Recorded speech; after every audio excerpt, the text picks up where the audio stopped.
said that you've been bird watching for as long as I can remember anyway. But what is it that, one, intrigued you the most about it, and two, what was it that got you into it in the first place, if you remember, or if there was anything specific that got you into it? Yeah, okay, a good question, James. Yeah, it is. I guess I really started when I was 8 or 9 years of age. It was my father that encouraged me to show an interest in wildlife. It obviously starts with people of my age, probably with an unusual way and an unusual beginning, and that was egg collecting. So my father used to take me down to Potterick Car near Doncaster, and we would find nests of birds and take just one egg away from some of the nests. Obviously somewhat different to what's allowed today, and rightly so. But that was a very small beginning, and it really started me thinking about wildlife. And my interest then developed, and then when I went to senior school, aged 11, I met up with a couple of lads there that were also interested, and that was probably the real beginning of something big. And very quickly I trained as a ringer. We put rings on birds and studied their migration routes and patterns. And the street I lived in Bardolph Road at Doncaster, there were actually 3 ringers already qualified on that road. And they trained me to be an A-ringer, and I then got my permit when I was 16 years of age as a C-ringer, and then 18 years of age as an A-ringer. So ringing was a big thing, and ringing is kind of a subject or a pastime and a science that we follow to study bird migration. So then I got into bird migration, started coming to Spurn. The rest of it's really history, and here we are now, some kind of nearly 60 years later, as chairman of the Spurn Migration Festival, and still following the passion I've always believed in.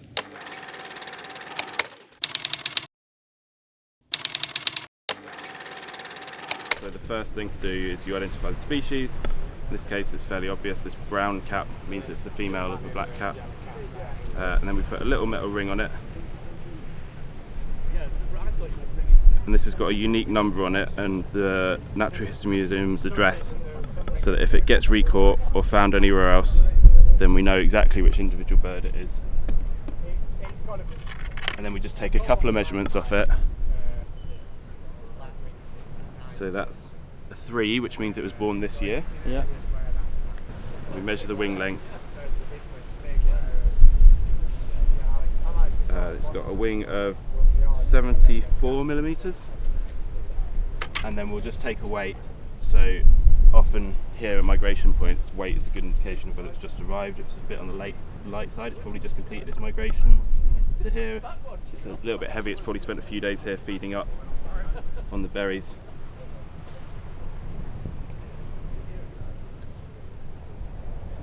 It's a weight of 20.3, which I think is quite a good weight. This festival, the Spurn Migration Festival, has been going on for almost a decade now. Yes. Why was it so important for you to get something like this going, and what do you see, where do you see this going, and what are the plans for it in the future? Well, it was started off by a couple of chaps doing a little bit of blue sky thinking. That was Martin Garner and Andy Roadhouse, and they asked me to come on board, and this was actually 11 years ago. And they started talking about a festival where we could share what we already passionately believe in with other people. And when you're sharing your knowledge, your experience, then obviously you kind of get new people involved in the hobby that you've been dedicated to all your life. So it was all about sharing knowledge, sharing experience, sharing Spurn, and particularly with regard to the young ones. Unfortunately, both Martin and Andy passed away a few years ago, and we then dedicated to Martin the Martin Garnett Spurn Young Birder competition, and we've run that ever since. And we've seen some young birders that have been 12, 13 years of age. They've qualified for the finals, they've been winners or the ultimate winners, and now they're running bird observatories of their own as either assistant wardens or they're into conservation work. So we know that's working, and we want to continue that theme of bringing young people along. and that is what a big part of Spurn Migration Festival is about. And you'll see tonight, when we do make a presentation for the under-13s and under-16s of the Martin Garner Spurn Young Bird Award, they win some fantastic prizes, and we hope they'll obviously carry on with their hobbies and make a big difference to the world in the future. So, yeah. I don't doubt it. You know, I've seen a lot more youngsters than I was expecting I was going to see today, in all fairness. Yep. Another eye-opening factor around the bird watching community for myself. To follow on from that, I'm aware that there's a lot on offer within the festival for fellow bird watchers. But if you wouldn't mind going into a little bit more detail as to what actually goes on here for anyone who might be watching this that doesn't know too much about the festival, is trying to learn more about it to make their mind up whether or not they want to attend in the future. And then just as a little bit of a side note, in my short stint here, I've already come across a fair few first-timers and novices. Is there anything specific within the festival itself that helps make it much more accessible for these first-timers? Yeah, I think the real kind of special offering that we have for people is the Spurn Migration Festival is there's something there for everybody. And it's a wide range of walks and talks that are carried out throughout the weekend. We do ringing demonstrations to show people birds in the hand, to explain to them how we age and sex the bird, tell them about where this bird has probably originated from and where it's heading to. We show them things like wing formulas, more detailed information that is needed to identify some of the birds that we actually catch. So they get a really inside look at things they wouldn't normally see, which is great. On top of that as well, I've said with the walks and the talks, they're all guided by experts, so all that knowledge is imparted into the people that are actually on that specific walk, so we can talk to them about, again, migration, how we can identify birds by their jizz, how they fly, also obviously by colour and plumage, and we have got a lot of expertise in being able to identify, you know, kind of rare or unusual birds that maybe the general public would have a little bit of difficulty with. And I think once people then begin to understand and know about these birds, they almost like get bitten by it, smitten by it, as they say. And before you know where you are, they're back at the next festival, and on top of that as well, they then become birders, they buy optical equipment, cameras or whatever it is, and you know, before you know where you are, they're the kind of birders down at Spurn. But we cater for all levels, so experts and just juniors alike. We can cater with it, all those levels, and share the knowledge. Beautiful. So, in that case, hypothetically, for anyone that might be watching this that hasn't ever been bird watching before but wants to get into it, do you have any wise words of wisdom or advice that you'd like to give them? From my own personal point of view and my own life experience, I'd say don't give it a miss. You can't afford to, one, miss the opportunity that wildlife presents to you and how important it is in this natural world. So come along to a migration festival like ours, and ours is the only one of its kind in the UK, so it's definitely not to be missed. And once you're here, I think you'll walk away from there having had a fantastic weekend. Certainly armed with a lot more knowledge than you were before, and possibly then, you know, visiting Spurn on a more regular basis, or other bird observatories or places of interest around the UK. It becomes a part of your life, and one I would say never to be missed. Yeah, absolutely, absolutely. So I've actually just thought of just a quick question that I've not actually written down. What is it? What's the most incredible thing you've actually witnessed whilst bird watching yourself?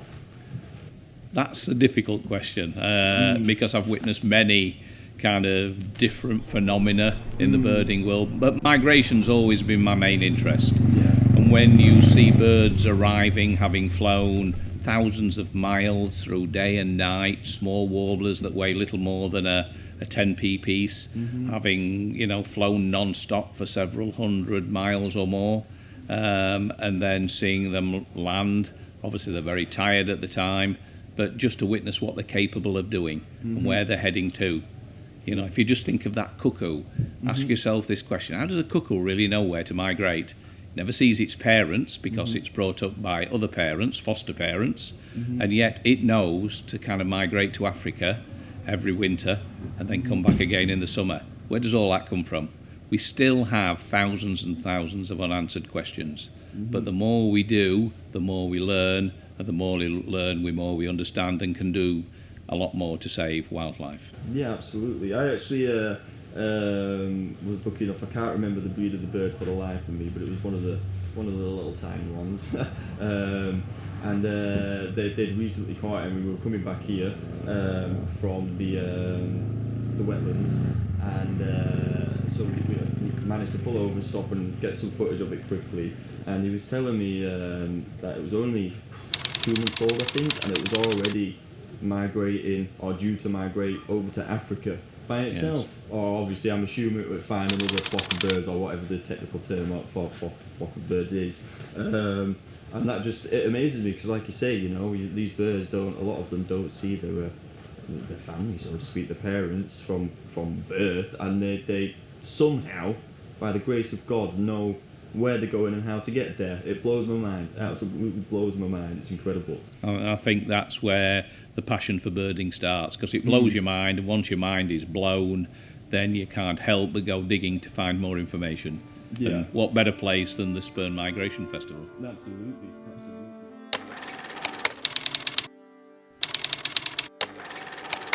There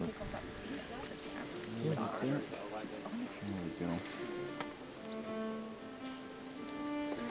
It's beautiful. It's quite pretty. There you go. On its way to Africa for the winter. Wow, that's a long ways. Yeah. Is it spread out in Africa, or is it? It's central, I think, isn't it? Well, no, West Africa. Ghana, Is it? No, they fly down the far west coast of Africa. How long do you reckon it takes them to get to Africa? They'll do short hops. So this will probably leave here and go to south of France maybe, or on top of Spain, and then to the south of Spain, and then cross the Sahara. Then they'll feed up in Spain for a few days before they fly across the Sahara. With the Sahara getting bigger, it's becoming more of a problem for them to cross the Sahara. So. Props to them making that treacherous journey. Yeah, and they can live. This could live 5, 6, 7 years. They could do it 5 or 6, 7 times. Wow. So, That's crazy. so yeah, because this is probably 2 or 3 months old. Yeah. How does it know to get there? What's the weight like on the bird? It's not brilliant. No, it's Scandinavian, I would say. 14.4, which it's not bad, but it's not. Yeah, bad in the middle. So I'm on the last couple of questions now. So when this is more of a personal question, so to speak, but when you're out and about doing a spot of bird watching by yourself, especially moments when you're actually on your own doing it, if you ever do find some spare time to get yourself some alone time to spot some birds, what is it that actually goes through your mind in them moments? I think, again, as I've said before, migration is the thing that floats my boat. And probably the thing that really goes through your mind is, I wonder where that bird actually came from. I wonder how long it actually had been flying in the air before it landed in front of me. I wonder where that bird's going to. And how can a little bird weighing little more than a 10p piece build up enough fat reserves, fuel that is, and then continue to fly several thousand miles to its wintering quarters. And then, when it comes back in the spring, a lot of birds will actually return to the place that they were reared in the first place. Think of the swallows in the barn. They, more often than not, will return to that same barn that they were reared in, you know, a year ago, and they'll come back year on year. And they've migrated all the way to South Africa for the winter. And so they've done 5,000+ miles, and then another 5,000 back in the spring. You know, incredible, absolutely incredible. Like I said, it blows my mind. You know, I couldn't imagine trying to do that. No. So, last but not least, which birds, if any, this is, you know, which birds come to mind most? Oh, well, no, let me rephrase that. Which birds come to mind first that bring you the most joy in the fact that you've actually managed to spot them yourself, and if there's a why? Okay, back to a question I've answered earlier. It's warblers that float my boat. It's warblers that interest me. I get a big kick out of seeing a warbler, because nearly all warblers are migratory. Not all of them, but nearly all of them are. And I just love seeing them. They're obviously a complex family of birds. They're a challenge to identify some of them, and I like the challenge as well. So you're looking at a bird that's got a bit of a wow factor, a challenge to identify, or just age, if not to actually identify the bird, and just think about its, what it's done during its very short life. Phenomenal, and that's the thing I get a lot of enjoyment about. Yeah, is warblers, the family of warblers. Understandable. Well, that's me with questions, but if you've got anything else you'd like to add, by all means, feel free to add it. If not, I will leave you in peace to carry on with your duties and enjoy your day. Right. Oh, well, thank you, James. Probably the biggest thing I can say is give Spurn Migration Festival a try. I don't think you'll be disappointed.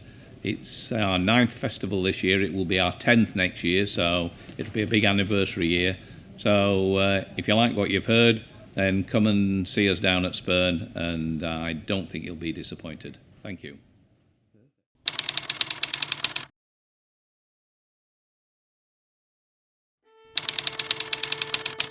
Hi, I'm Zach. I'm one of the autumn residential volunteers here at Spurn this autumn. Currently today I'm doing the point counts. So I go for a set route every day and record what species are here every day in the same points, just to get an overall good bit of data for the BTO. I've really enjoyed my time here. I've been here for about 3 weeks or so now, and birding is just, I've always loved it, always been good. And this place is really quite special. There's already been so many good birds in the last 3 weeks. Just yesterday at the start of MIGFest we had a honey buzzard go over, which was awesome. Also seen things like Icterine warbler. So yeah, this is quite a special place. As you can see behind me, the view is quite nice as well. Yeah.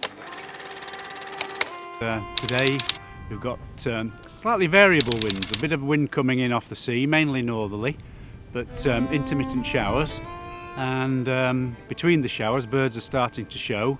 We've just walked along the canal zone here with a group, myself and Lance, and we've had a couple of redstars, pine flycatchers, several willow warblers, hobbies gone across, and a few windchats. So birds are starting to come out, and I think as the day progresses and the showers move through, we can expect more birds coming in. So expectations are positive today, and hopefully we're going to see some great birds. Beautiful. Enjoy the day. Thank you.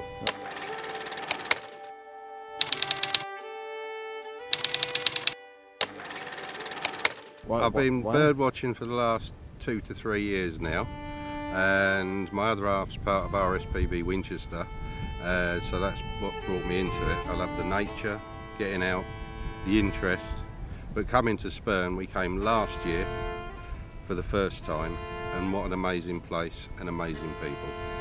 The information and knowledge is better than any internet or book you can read. Beautiful. That's why we come here. Oh, that's what we're going to hear. So my name's James. It's the first time for me here at Spurn, so it seemed like a great time to come up and check out the surrounding area and combine it with coming to MIGFest too. And I think, for me, birding's always been a big passion, since childhood. I've loved it from a very young age, and it was a great excuse to kind of get outside, get outdoors. I've always been a very outdoorsy person. And just the fascination with sort of seeing new things and engaging with the natural world has always been really key for me.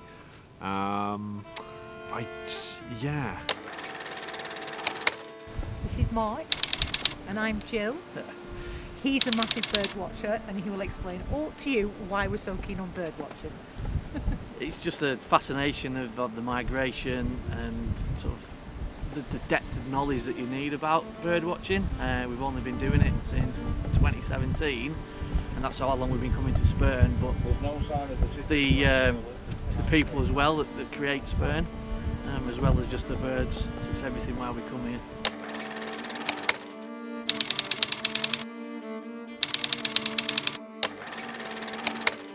Ah, now you got me. I love woodland birds. I love raptors. I do like... Pigeons. No, I hate pigeons. And I hate chiff-chaffs. They just really annoy me.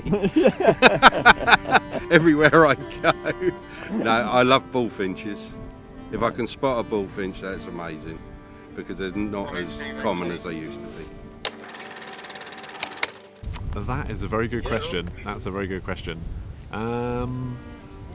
Maybe not even necessarily sort of extreme rarities, but you know, I like to champion sort of species that, you know, we see quite regularly.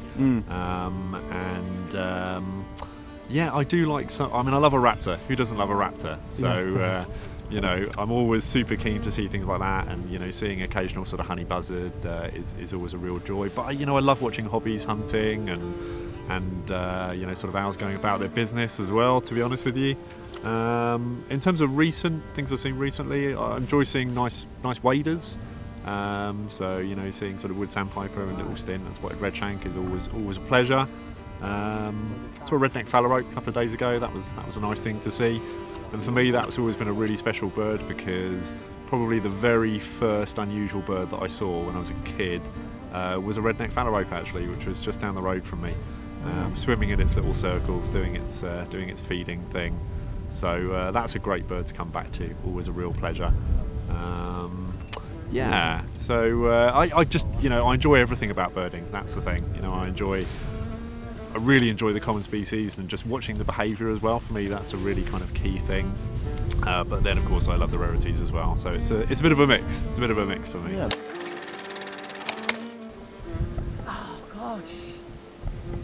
UK bird or any bird? Any bird. That would be a black stilt in New Zealand. Nice. Nice. Well, on that note, I'll leave you guys to enjoy the rest of your day. Cheers. Thank you so much.